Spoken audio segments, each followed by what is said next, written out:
তিরমিজি শরীফের হাদিস, লাউ আকসামু আলাল্লাহ লা আবাররাহুল্লাহ, কোন আল্লাহর বান্দা যদি আল্লাহর নামে কসম খায়, লাউ আকসামু আলাল্লাহ লা আবাররাহুল্লাহ, আল্লাহর বান্দা আল্লাহর নামে কসম খাইছে, কসম খাইতে দেরি, আল্লাহর ওই বান্দার দোয়া কবুল হইতে দেরি হয় না।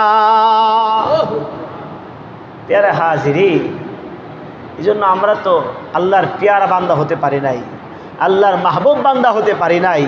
আল্লাহর মাহবুব বান্দা হওয়ার জন্য বেশি বেশি নফল নামাজ আদায় করা, বেশি বেশি কোরআন তেলাওয়াত করা, বেশি বেশি আল্লাহর শুকর গুজার করা।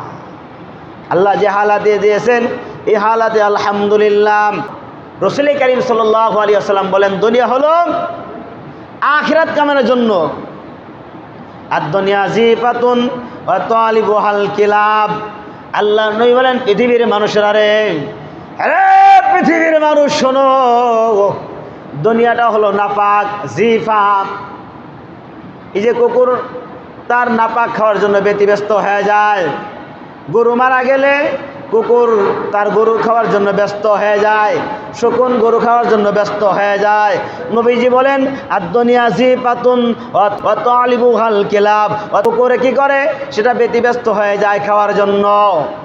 দুনিয়া কামানোর জন্য কিছু মানুষ আছে, এদেরকে আল্লাহ নবী বলেন কিসের মতন, কুকুরের মতন।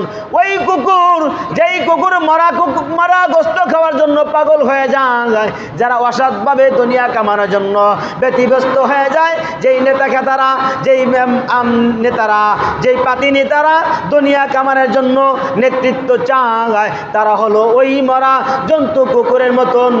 কিন্তু আমাদের সমাজের কিছু মানুষ, কিছু সমাজের ভদ্র নামে অভদ্র মানুষ, কিভাবে একটা সমাজের ভিতরে আর একটা ভেজাল বাজায় দেওয়া যায়, মারামারি করে দেওয়া যায়, পরে তার কাছে বিচার আসবে, সে কিছু টাকায় অর্জন করবে।